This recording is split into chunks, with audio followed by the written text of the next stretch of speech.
Olá, que bom tê-lo de volta. Você está em família para estudar a Palavra de Deus através da lição da Escola Sabatina. Hoje é domingo, 25 de junho, e o título da nossa lição é Paulo, Evangelista para Éfeso. Vamos orar? Senhor Deus, Pai eterno, te agradecemos pela oportunidade de mais uma vez abrir a Tua Palavra, Senhor. Nos dá a inspiração para que possamos entender e aplicar as lições nas nossas vidas. Te pedimos em nome de Jesus. Amém. Na lição de hoje, o autor vai tentar contextualizar Éfeso para nós. Vai falar sobre sua importância geográfica e econômica na região, vai falar sobre Diana, a principal deusa protetora da cidade, e vai falar também da relação de Paulo com a comunidade cristã local. Através de uma história curiosa sobre magia e exorcismo, a lição de hoje vai nos mostrar que não se deve misturar as coisas de Deus com as coisas do mundo. O compromisso e o respeito com as coisas do Senhor deve ser total. Já temos aqui, então, no domingo, a primeira pergunta. O que Paulo fez em sua primeira visita a Éfeso, no final da segunda viagem missionária? E o texto para responder essa pergunta encontra-se em Atos 18, do verso 18 ao verso 21. Eu penso que aqui nós vamos ler o verso 19. Nossos amigos que estão conosco no estudo diário pode e deve ler do 18 a 21, mas para responder essa pergunta, o verso 19, ela não responde muito bem. Quando chegaram a Éfeso, Paulo deixou ali Priscila e Áquila. Ele, porém, entrando na sinagoga, pregava aos judeus. Esse era o objetivo, né? Está aí a resposta da lição da pergunta número 1. Paulo, como missionário, o propósito dele era pregar a palavra de Deus. E ali ele não perdeu tempo, ele passou a pregar. Primeiro aos judeus, depois vai pregar aos gentios. Hoje, em pleno século XXI, uma cidade com 1 milhão de habitantes, 2 milhões, 5 milhões de habitantes, não é muito comum. É muito comum. Eu, por exemplo, moro em Manaus, e Manaus tem cerca de 2 milhões e meio de habitantes. Vocês moram em São Paulo, deve ter quase 10 milhões de habitantes. Né? Mas pensa há 2.000 anos atrás, há 20 séculos atrás, uma cidade com cerca de 250 mil pessoas. Né? Então, era dentro dessa realidade no qual Éfeso estava inserida, que Paulo começa a pregar e surge ali um grupo de pessoas que creram na mensagem e se transformou na primeira igreja cristã da Ásia Menor. A segunda pergunta que nós vamos responder é a seguinte: que procedimento estranho fez com que predominasse a reverência pelo Senhor Jesus em Éfeso?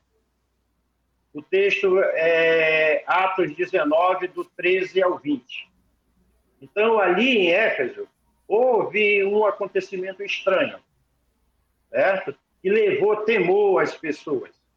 Nós podemos ver esse aqui, embora a referência seja longa, mas se nós lermos o verso 13, o 15, o 16 e o 17, dá para nós termos uma boa ideia sobre o assunto.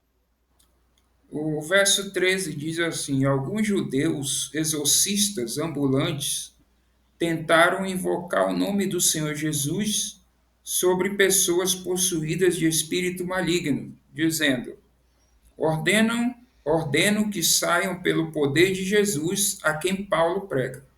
Mas o espírito maligno lhe respondeu: conheço Jesus e sei quem é Paulo, mas vocês quem são? O 16. E o possuído do espírito maligno saltou sobre eles, dominando a todos, e de tal modo prevaleceu contra eles, que nus e feridos fugiram daquela casa. Este fato chegou ao conhecimento de todos os moradores de Éfeso, tanto judeu como gregos. Veio temor sobre todos eles, e o nome do Senhor Jesus era engrandecido. A primeira lição que nós tiramos dessa narrativa. Misturar o nome de Paulo e Jesus em seus encantamentos provou ser um equívoco. É um assunto fantástico, né? Eles não entenderam que não era Paulo quem usava Jesus. Pelo contrário, era Jesus que usava Paulo. Paulo era um instrumento na mão de Jesus. Eu e você que estamos estudando essa história, estudando a carta que Paulo escreve aos Efésios, hoje, quase 2000 anos depois, devemos ter em mente isso. Não somos nós que usamos Jesus, é Jesus que nos usa para abençoar outras pessoas, para levar a palavra àqueles que ainda não conhecem. Nós temos essa tendência, infelizmente, de tentar seguir os dois caminhos assim na nossa vida. Às vezes existem coisas que é difícil de nós desapegarmos, né? E às vezes nós tentamos adaptar o nosso estilo de vida ao estilo de vida que Cristo espera que nós tenhamos, né? E eu vejo que esse conflito é o nosso grande desafio realmente na nossa caminhada cristã, né? E olhando a graça de Deus em prol do pecador, ela é fantástica, né? Embora Deus não permita essa mistura, mas ele usa de misericórdia. Ele usa essas situações para chacoalhar, digamos assim, para despertar as pessoas para o caminho certo, para a sua verdade. Isso é fantástico. E é o que ele está fazendo conosco agora. Nós que estamos aqui estudando, as pessoas que estão estudando conosco, têm essa oportunidade. Quantos de nós estamos tentando ainda conciliar o mundo e o cristianismo?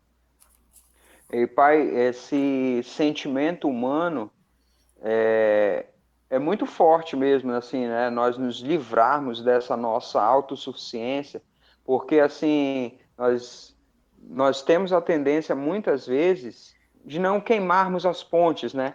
De termos uma salvaguarda, assim, um sentimento de, não, eu vou ser cristão, mas se não der certo, eu tenho aqui um recurso, né? Eu posso voltar, né?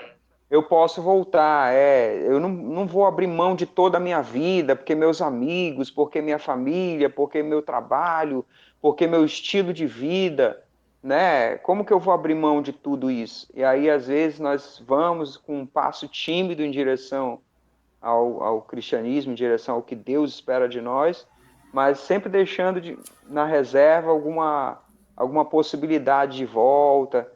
Então, esse é um desafio para nós também, abrirmos mão de tudo, de entregarmos tudo diante do Senhor, né? Estudar a palavra de Deus é muito bom, né? Olha só, se você gostou desse vídeo, não esquece de curtir. Você também pode nos seguir nas redes sociais e se inscrever aqui no canal. Não esquece de ativar o sininho para receber as notificações. Nos vemos na próxima lição.